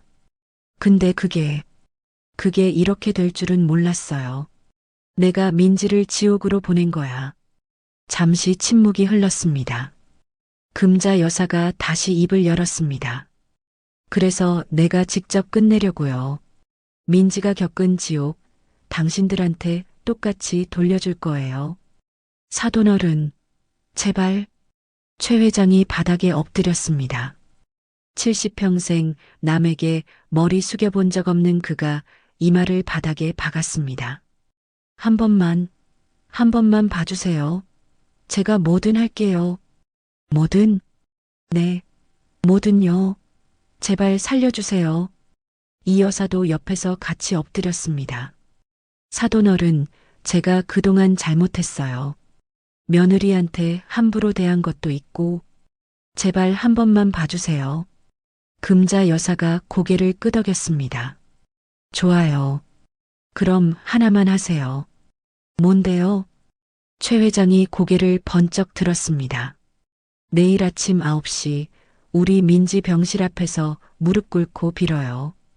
가족 다 데리고 기자들 앞에서 기자들이요? 네. 전국에 생중계할 거예요. 대형 건설 회장 일가, 며느리 폭행 사죄라고. 그거 하시면 일주일 말고 한 달 더 드릴게요. 최 회장의 얼굴이 일그러졌습니다. 그건 사실상 사회적 사형 선고나 다름없었습니다. 평생 쌓아온 명예가 한순간에 무너지는 것이었습니다. 사돈어른, 그건 너무 뭐요? 금자 여사가 차갑게 물었습니다. 우리 민지는 2년 동안 맞으면서도 아무 말 안 했어요. 창피해서, 부끄러워서, 자기가 고른 결혼이 실패했다는 걸 인정하기 싫어서. 근데 사돈어른은 기자 앞에서 고개 한번 숙이는 것도 못 하시겠다고요? 어떻게 하실래요? 금자 여사가 차갑게 물었습니다. 체면 지키다 망할래요? 아니면 체면 버리고 한 달 벌래요? 선택은 사돈어른 몫이에요. 최 회장의 주먹이 부르르 떨렸습니다. 굴욕이었습니다. 평생 이런 굴욕은 처음이었습니다. 하지만 선택의 여지가 없었습니다. 선택의 시간이 다가오고 있었습니다. 다음 날 아침 9시 서울대병원 로비는 기자들로 가득 찼습니다. 카메라 플래시가 쉴 새 없이 터지고 취재 열기가 뜨겁게 달아올랐습니다. 방송국 중계차까지 병원 앞에 늘어서 있었습니다. 대형 건설 최 회장이 직접 사죄한다면서요? 며느리를 폭행했다는 게 사실이에요? 숨은 재벌 장모가 복수에 나섰다는데 사실입니까? 3조 자산가라는 소문이 사실입니까? 기자들의 질문이 쏟아졌습니다. 인터넷에서는 이미 대형 건설 며느리 폭행 기사가 실시간 검색어 1위를 차지하고 있었습니다. 금자 여사는 병실에서 TV 생중계를 지켜보고 있었습니다. 민지도 침대에 기대 앉아 화면을 바라보고 있었습니다. 박 실장이 옆에서 태블릿으로 인터넷 반응을 체크하고 있었습니다. 엄마, 정말 저 사람들이 와요? 오겠지. 안 오면 다 끝나는 거니까. 금자 여사가 담담하게 말했습니다. 회장님, 인터넷 반응이 폭발적입니다. 실시간 검색어 1위부터 5위까지 전부 이 건입니다. 박 실장이 보고했습니다. 그래, 뭐라고들 해? 재벌가 며느리 폭행, 숨은 재벌 장모의 복수, 대형 건설 위기. 전부 저희한테 유리한 여론입니다. 금자 여사가 고개를 끄덕였습니다. 9시 정각, 병원 정문으로 검은 세단 한 대가 들어왔습니다. 차에서 내린 것은 최 회장, 이 여사, 그리고 최준호였습니다. 세 사람 모두 검은 정장을 입고 있었고 얼굴은 사색이 되어 있었습니다. 마치 장례식에 온 것처럼 침울한 표정이었습니다. 저기 옵니다. 최 회장입니다. 기자들이 우르르 몰려들었습니다. 카메라 플래시가 폭풍처럼 터졌습니다. 경호원들이 간신히 길을 만들어 주었습니다. 최 회장님, 며느리 폭행이 사실입니까? 2년간 상습 폭행이 있었다는데 해명해 주세요. 숨은 재벌 장모님이 복수에 나섰다는 게 사실인가요? 대형 건설 부도설에 대해 한 말씀 해주세요. 최 회장은 이를 악물었습니다. 평생 이런 굴욕은 처음이었습니다. 기업인 행사에서 박수 받으며 단상에 오르던 그가 이제는 죄인처럼 기자들 앞에 서야 했습니다. 하지만 선택의 여지가 없었습니다. 어젯밤 금자 여사가 보낸 마지막 문자가 떠올랐습니다. 내일 안 오시면 모레 부도 처리됩니다. 선택은 사돈 어른 몫이에요. 이쪽으로 오세요. 박 실장이 최 씨 일가를 안내했습니다. 로비 한가운데 마이크가 설치된 단상 앞에 세 사람이 섰습니다. 그 앞에는 수십 명의 기자들이 카메라를 들이대고 있었습니다. 최 회장이 떨리는 손으로 마이크를 잡았습니다. 저 대형 건설 회장 최만식입니다. 목소리가 갈라졌습니다. 평소 카랑카랑하게 회의실을 지배하던 그 목소리가 아니었습니다. 오늘 이 자리에 선 것은 저희 가족이 며느리에게 저지른 잘못을 사죄하기 위해서입니다. 웅성거림이 커졌습니다. 저희 아들 최준호가 2년간 아내를 폭행한 것이 사실입니다. 기자들 사이에서 탄성이 터져 나왔습니다. 카메라 플래시가 더욱 거세게 터졌습니다.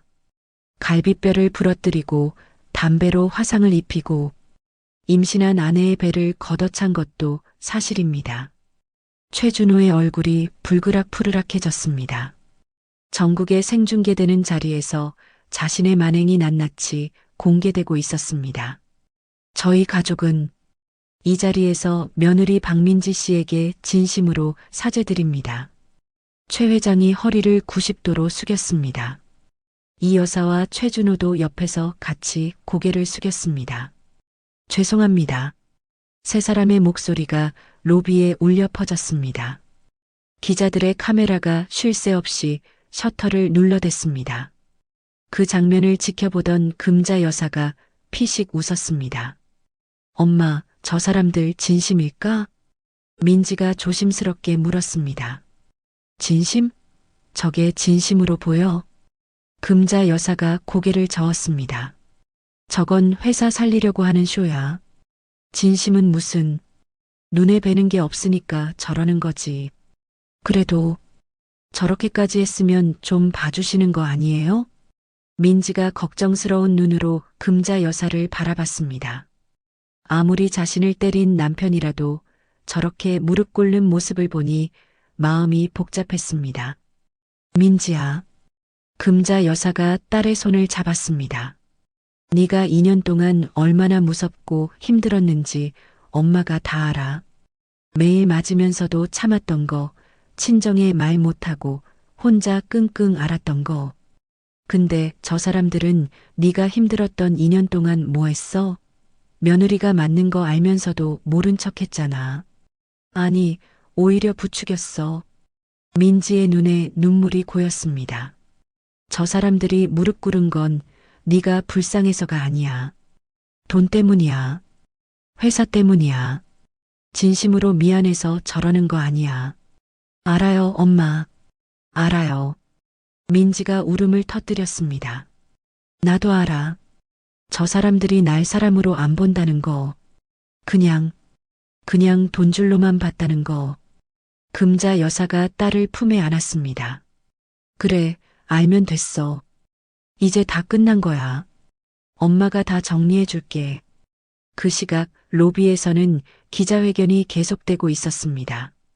최 회장님, 위자료는 얼마나 지급할 계획이십니까? 형사 고소에 대해서는 어떻게 대응하실 겁니까?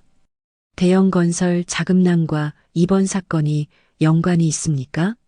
질문이 쏟아졌지만 최 회장은 더 이상 대답하지 못했습니다. 굴욕감에 얼굴이 일그러져 있었습니다.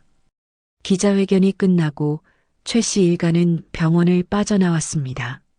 차에 오르자마자 최 회장이 폭발했습니다. 최 회장이 좌석을 내리쳤습니다. 평생 이런 치욕은 처음이야.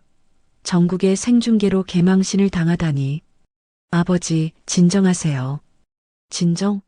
진정이 돼? 내가 무릎을 꿇었어.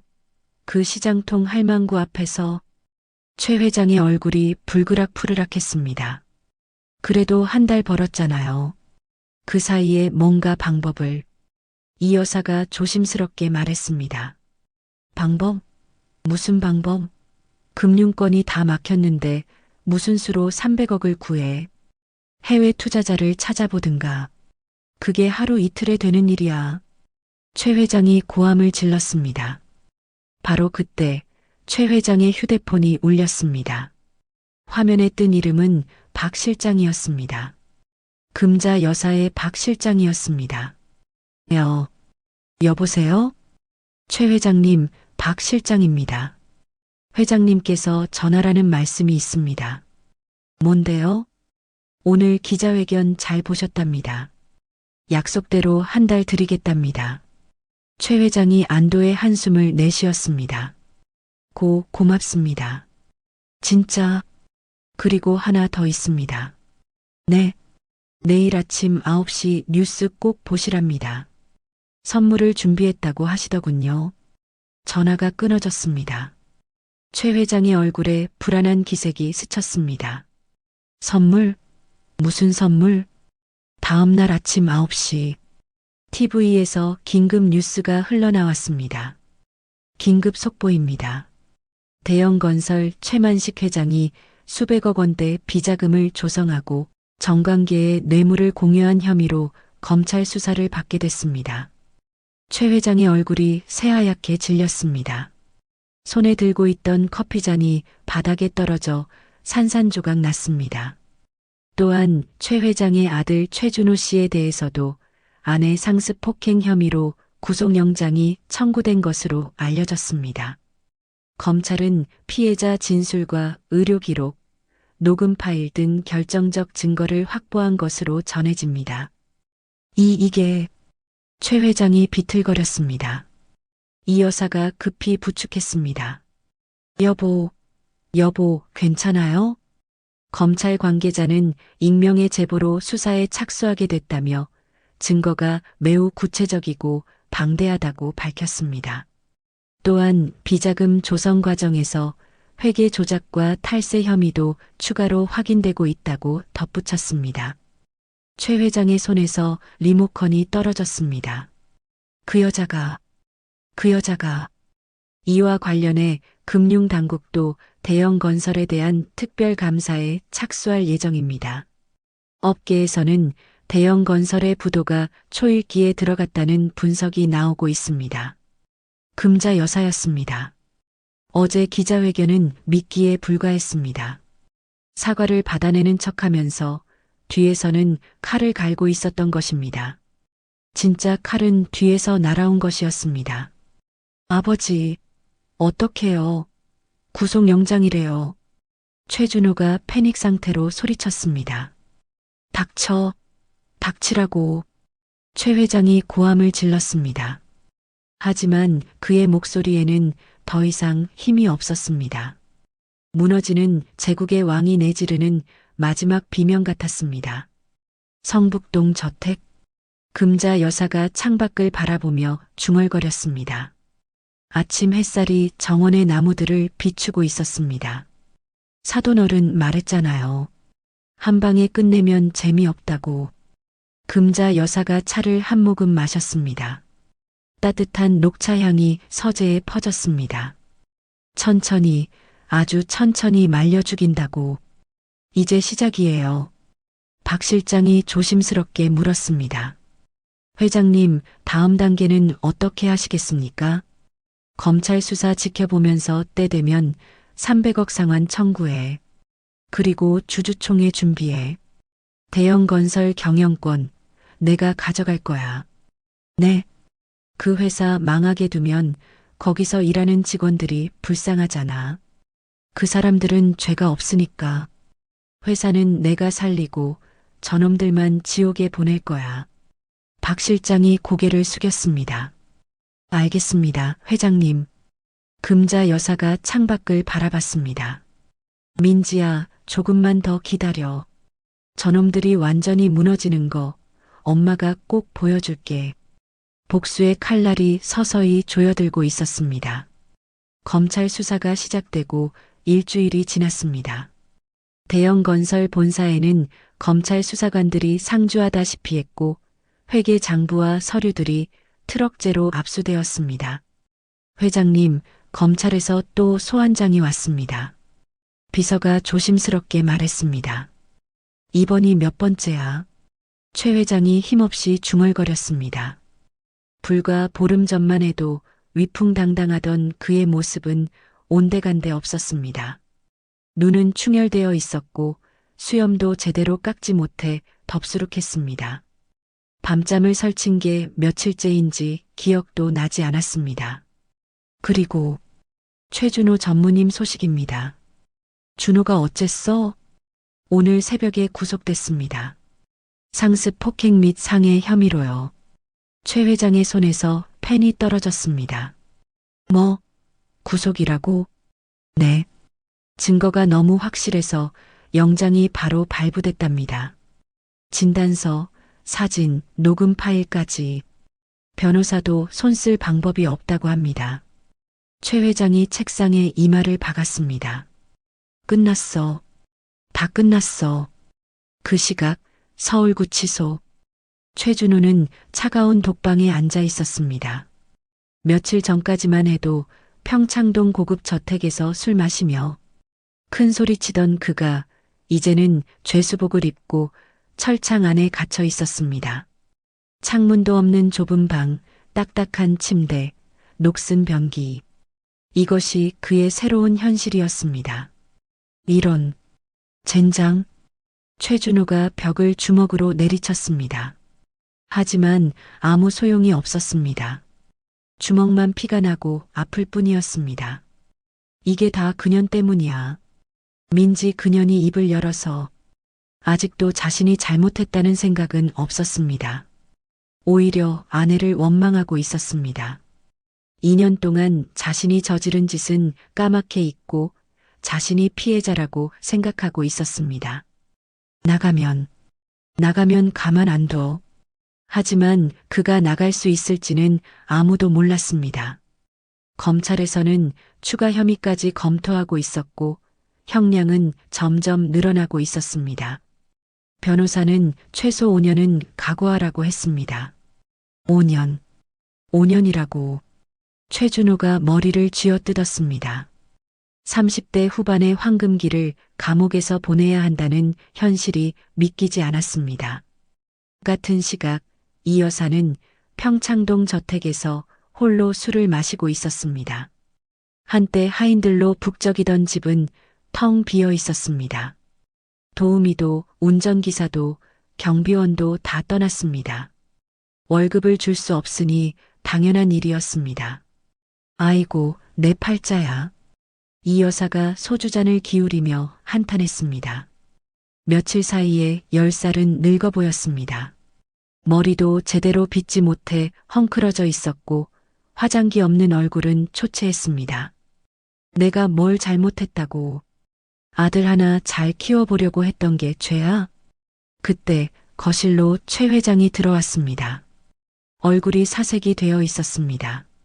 손에는 서류 뭉치가 들려 있었습니다. 여보, 왜 그래? 무슨 일이야? 끝났어. 뭐가? 회사가 끝났어. 내일 부도 처리된대. 이 여사의 손에서 소주잔이 떨어졌습니다. 부도? 그게 무슨 소리야? 은행에서 최후 통첩이 왔어. 내일까지 300억 상환 안 하면 부도 처리한다고. 근데 돈이 없어.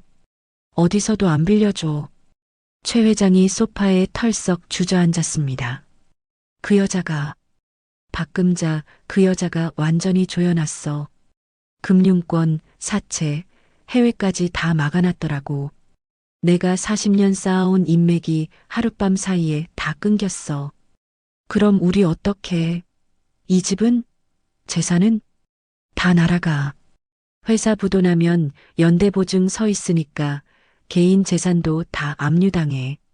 이 여사가 주저앉아 울음을 터뜨렸습니다. 아이고, 아이고. 이게 무슨 날벼락이야. 우리가 뭘 그렇게 잘못했다고. 우리가 뭘 잘못했냐고. 최 회장이 씁쓸하게 웃었습니다. 며느리를 사람 취급 안 한 게 잘못이지. 돈줄로만 본 게 잘못이지. 아들이 마누라 패는 거 알면서 모른 척한 게 잘못이지. 그래도 그렇지. 그까짓 며느리 하나 때문에 이 지경이 되다니. 그까짓 며느리? 최 회장이 고개를 저었습니다. 그 며느리 엄마가 3조짜리 재벌인 줄 알았으면 우리가 그랬겠어? 우리가 사람을 돈으로만 봤으니까 이 꼴이 난 거야. 이 여사는 더 이상 할 말이 없었습니다. 다음 날 아침, 대형 건설 부도 소식이 전국에 타전됐습니다. 속보 대형 건설 최종 부도 처리, 40년 역사막 내려, 속보 최만식 회장, 비자금 및 뇌물 혐의로 검찰 소환, 속보 최준호 전 전무 상습 폭행 혐의 1심 재판 시작, 속보 대형 건설 협력업체들, 연쇄 부도 우려, 뉴스가 연일 대형 건설 몰락을 보도했습니다. 한때 중견 건설사로 이름을 날리던 회사가 하루아침에 무너진 것입니다. 경제 전문가들은 무리한 사업 확장과 경영진의 도덕적 해이가 불운 참사라고 분석했습니다. 인터넷에서는 숨은 재벌 장모의 복수가 여전히 화제였습니다. 시원하다, 잘됐다, 저런 놈들은 더 벌 받아야 한다는 댓글이 쏟아졌습니다. 성북동 저택, 금자 여사는 뉴스를 보며 조용히 차를 마시고 있었습니다. 표정은 담담했습니다. 복수에 성공한 쾌감보다는 오히려 허탈한 기분이 더 컸습니다. 회장님, 대형 건설 주주총회 결과가 나왔습니다. 박 실장이 보고했습니다. 어떻게 됐어? 예상대로 기존 경영진 전원 퇴진, 신규 경영진 선임으로 결정됐습니다. 회장님께서 지명하신 분들로요. 그래. 그 회사 직원들은 잘못한 거 없으니까. 회사는 살려야지. 금자 여사가 고개를 끄덕였습니다. 최 회장 일가 재산 현황은 전부 압류 절차에 들어갔습니다. 평창동 저택, 별장, 차량, 주식. 남는 게 없을 겁니다. 그래. 그게 맞지. 금자 여사가 창밖을 바라봤습니다. 민지는 어때? 많이 좋아지셨습니다. 내일 퇴원하신다고 합니다. 다행이네. 금자 여사의 얼굴에 부드러운 미소가 떠올랐습니다. 그때 병실에서는 민지가 짐을 정리하고 있었습니다.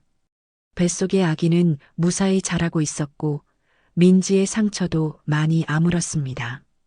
얼굴의 멍도 거의 사라졌고 부러졌던 갈비뼈도 붙어가고 있었습니다. 민지 씨, 이혼 서류 최종 확인 부탁드립니다. 정태산 변호사가 서류를 건넸습니다. 위자료 50억, 양육권 정권, 접근 금지 영구 명령까지 전부 받아냈습니다. 상대 측에서 항소할 여력도 없어서 이대로 확정될 겁니다. 감사합니다, 변호사님. 민지가 서류에 서명했습니다. 손이 조금 떨렸지만 눈빛은 단호했습니다. 2년간의 악몽을 끝내는 서명이었습니다. 이제 진짜 끝난 거죠? 네, 끝났습니다.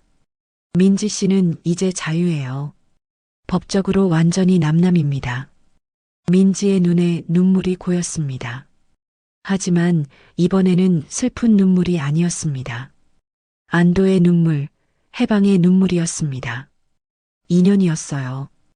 2년 동안 매일 무서웠어요. 언제 또 맞을까, 오늘은 어디를 다칠까?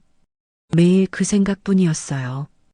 밥이 조금만 늦어도 반찬이 마음에 안 들어도 아무 이유 없이도 맞았어요. 숨 쉬는 것조차 눈치 보면서 살았어요. 정 변호사가 조용히 고개를 끄덕였습니다.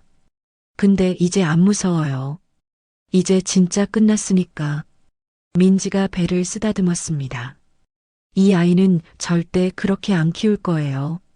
사랑받는 아이로, 사람을 존중할 줄 아는 아이로 키울 거예요. 아빠 같은 사람은 절대 안 되게. 정 변호사가 고개를 끄덕였습니다. 잘하실 겁니다. 민지 씨는 강한 분이에요. 저녁 금자 여사가 병실을 찾아왔습니다. 손에는 꽃바구니와 과일 바구니가 들려 있었습니다. 엄마, 민지가 환하게 웃으며 금자 여사를 맞았습니다. 오랜만에 보는 딸의 웃음이었습니다. 민지야, 얼굴이 많이 좋아졌네. 응, 엄마. 이제 괜찮아. 금자 여사가 딸을 꼭 안았습니다. 우리 민지 고생 많았어. 이제 다 끝났어. 엄마야말로. 나 때문에 얼마나 고생하셨어요. 복수한다고 돈도 많이 쓰시고. 그게 뭐가 고생이야. 내 딸 지키는 건데. 금자 여사가 민지의 손을 잡았습니다. 민지야, 이제부터는 네가 하고 싶은 대로 살아. 엄마 눈치 볼 필요 없어. 내 인생이니까. 엄마. 그리고 그 아이. 금자 여사가 민지의 배를 쓰다듬었습니다. 이 아이는 우리가 같이 키우자. 할머니가 세상에서 제일 예뻐해 줄게. 민지가 울음을 터뜨렸습니다. 금자 여사도 눈시울이 붉어졌습니다. 모녀는 한참 동안 서로를 안고 울었습니다. 창밖으로 노을이 지고 있었습니다. 길고 어두웠던 터널의 끝에서 드디어 빛이 보이기 시작했습니다. 그날 밤 금자 여사는 서재에서 홀로 앉아 있었습니다. 책상 위에는 남편의 사진이 놓여 있었습니다. 여보, 나 잘했지? 금자 여사가 사진을 바라보며 말했습니다. 우리 민지 지켜냈어. 당신이 그렇게 아끼던 딸, 내가 끝까지 지켰어. 창밖으로 별이 빛나고 있었습니다. 이제 좀 쉬어도 되겠지? 금자 여사가 눈을 감았습니다. 오랜만에 마음이 편안했습니다. 하지만 아직 한 가지가 남아 있었습니다. 진짜 마지막, 최종 마무리가 6개월 후 서울중앙지방법원 대법정. 방청석은 기자들과 방청객들로 가득 찼습니다. 대형건설 며느리 폭행 사건의 최종 선고 공판이었습니다. 피고인 최준호에게 징역 7년을 선고합니다. 판사의 선고가 떨어졌습니다. 방청석에서 탄식과 안도의 한숨이 동시에 터져나왔습니다. 기자들의 카메라 플래시가 터졌습니다. 또한 피고인 최만식에게는 징역 5년에 집행유예 3년, 벌금 50억 원을 선고합니다. 최 회장이 비틀거렸습니다. 한때 수백 명의 직원을 거느리던 건설사 회장이 이제는 피고인석에서 판결을 듣는 신세가 됐습니다. 6개월 전의 위풍당당한 모습은 온데간데 없었습니다. 머리는 새하얗게 샜고 얼굴은 주름으로 가득했습니다. 재판장님, 선처를 부탁드립니다. 제발. 최준호가 울부짖었습니다. 교도관들이 그를 붙잡았지만 그는 필사적으로 버둥거렸습니다. 하지만 판사는 냉정하게 말했습니다. 피고인은 2년간 아내를 상습적으로 폭행하고 임신 중인 아내의 복부를 가격하여 태아의 생명까지 위협했습니다. 담배로 화상을 입히고 갈비뼈를 부러뜨리는 등 인간으로서 용납할 수 없는 행위를 저질렀습니다. 저는 반성하고 있습니다. 다시는 안 그러겠습니다. 반성은 법정에서 하는 게 아니라 교도소에서 하는 겁니다. 7년 동안 충분히 반성하십시오. 끌어내세요. 교도관들이 최준호를 끌어냈습니다. 그는 끝까지 발버둥 치며 소리를 질렀습니다. 민지야. 제발 한 번만 봐줘. 용서해줘. 하지만 민지는 그 자리에 없었습니다. 그녀는 이미 그 사람을 자신의 인생에서 완전히 지워버렸습니다. 재판에 출석할 필요도 없었습니다. 증거가 너무 명확했으니까요. 재판이 끝나고 금자 여사는 법원 로비에서 정태산 변호사를 만났습니다. 수고하셨습니다. 정 변호사. 아닙니다, 회장님. 증거가 워낙 확실해서 어렵지 않았습니다. 진단서, 사진, 녹음 파일, 도청 기록까지. 검찰도 감사하다고 하더군요. 그래도 고생 많으셨어요. 민지건도 회사건도. 금자 여사가 고개를 끄덕였습니다. 최 회장 일가 재산 정리는 어떻게 됐어요? 전부 압류 및 경매 처리됐습니다. 평창동 저택, 별장, 차량. 남은 건 하나도 없습니다. 이 여사는 지금 친정에 얹혀 살고 있다고 합니다. 그래요? 친정이 받아줬군요. 네. 근데 친정 형편도 안 좋아서 거의 쪽방 수준이라고 들었습니다. 금자 여사는 아무 말도 하지 않았습니다. 동정심이 드는 건 아니었습니다. 다만 인생이란 게 참 허무하다는 생각이 들었습니다. 회장님, 한 가지 여쭤봐도 될까요? 뭔데요? 복수를 다 끝내셨는데 후련하세요? 금자 여사가 잠시 생각했습니다. 후련하냐고요? 네. 솔직히 잘 모르겠어요. 금자 여사가 쓸쓸하게 웃었습니다. 민지가 당한 인연을 되돌릴 수 있는 건 아니니까. 그 아이 몸에 난 상처, 마음에 난 상처. 그건 평생 가는 거잖아요. 다만 저놈들이 똑같이 고통받는 걸 보니까 조금은 민지한테 미안한 마음이 덜어지는 것 같아요. 정 변호사가 고개를 끄덕였습니다. 회장님은 좋은 어머니십니다. 좋은 어머니요? 난 그냥 내 새끼 지킨 것뿐이에요. 어미라면 누구나 그러잖아요. 금자 여사가 법원을 나섰습니다. 밖에는 따뜻한 봄볕이 내리쬐고 있었습니다. 그날 저녁, 성북동 저택에 모처럼 웃음소리가 가득했습니다. 아이고, 우리 손녀. 할머니 왔다. 금자 여사가 아기를 품에 안았습니다. 민지가 2달 전에 낳은 딸 박서연이었습니다. 민지는 아이에게 자신의 성을 물려주었습니다. 아버지의 성이 아닌 엄마와 외할머니의 성을. 엄마, 서연이가 엄마 닮았대요. 병원에서 간호사 선생님들이 그러더라고요. 그래, 나 닮았으면 미인이겠네. 하, 엄마도 참. 민지가 웃었습니다. 6개월 전 병원에 실려왔을 때의 처참한 모습은 온데간데 없었습니다. 얼굴에 생기가 돌았고 눈빛도 맑아졌습니다. 무엇보다 웃음이 돌아왔습니다. 민지야, 앞으로 뭐 하고 싶어? 저요? 사실 생각해둔 게 있어요. 뭔데? 가정폭력 피해자들 돕는 일 하고 싶어요. 상담이든 법률 지원이든 나처럼 혼자 끙끙 앓는 사람들 도와주고 싶어요. 금자 여사의 눈이 촉촉해졌습니다. 우리 민지 다 컸네. 엄마가 나 구해줬잖아요. 나도 누군가를 구해주고 싶어요. 그래, 좋은 생각이다. 엄마가 전폭적으로 지원해줄게. 고마워요, 엄마. 민지가 금자 여사를 꼭 안았습니다. 그리고 엄마. 응? 사실 아직도 가끔 무서워요. 악몽도 꾸고 그 사람 목소리가 들리는 것 같기도 하고. 근데 엄마가 옆에 있으니까 버틸 수 있어요.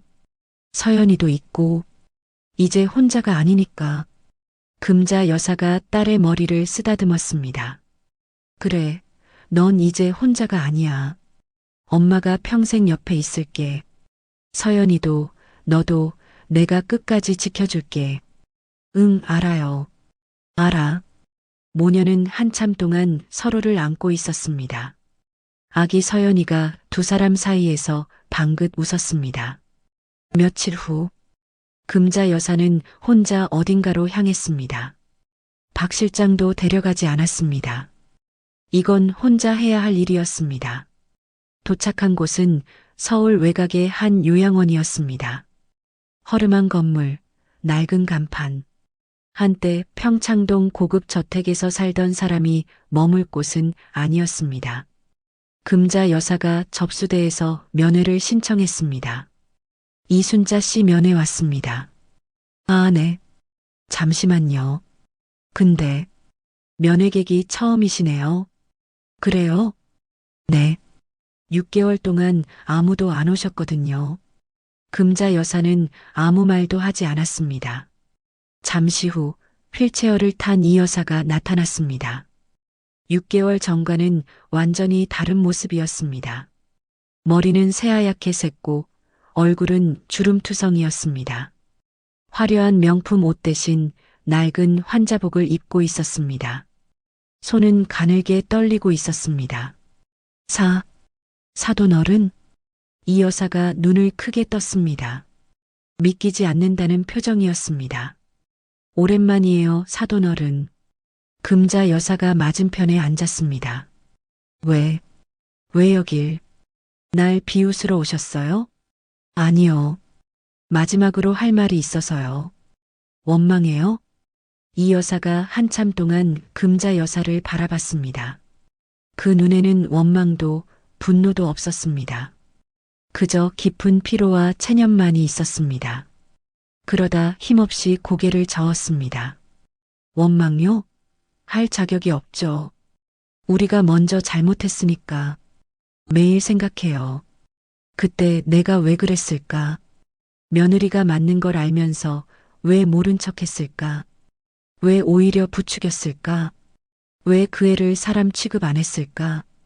이 여사의 눈에서 눈물이 흘러내렸습니다. 이제 와서 후회해봤자 소용없는 거 알아요. 근데 민지한테 전해주세요. 미안하다고. 진심으로 미안하다고. 시어머니로서 할 도리를 못했다고. 금자 여사는 잠시 침묵했습니다. 전할게요. 근데 용서는 민지가 결정할 일이에요. 나는 모르겠어요. 알아요. 당연한 거예요. 용서받을 자격도 없어요. 이 여사가 고개를 끄덕였습니다. 사돈어른 잘 사세요. 민지도 아기도 행복하게 사세요. 우리 못다한 거 사돈어른이 대신해 주세요.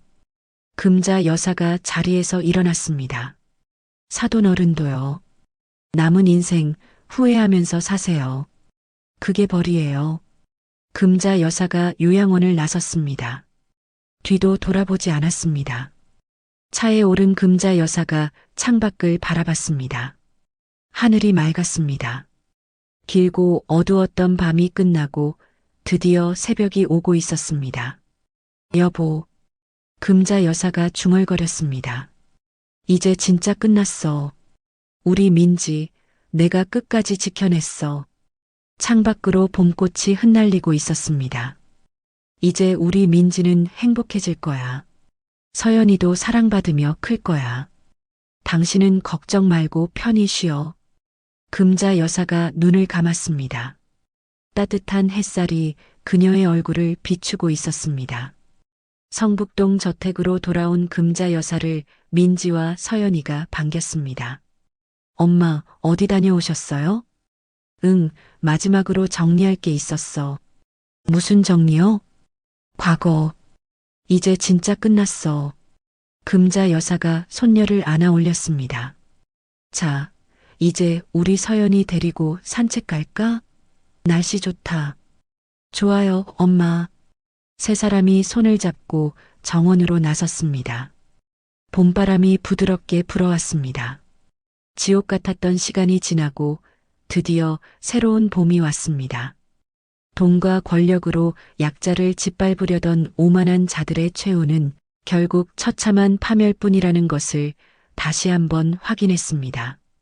자식을 지키려는 어머니의 사랑은 그 어떤 무기보다 강했고 30년을 갈고 닦은 복수의 칼날은 한치의 오차도 없이 정확했습니다.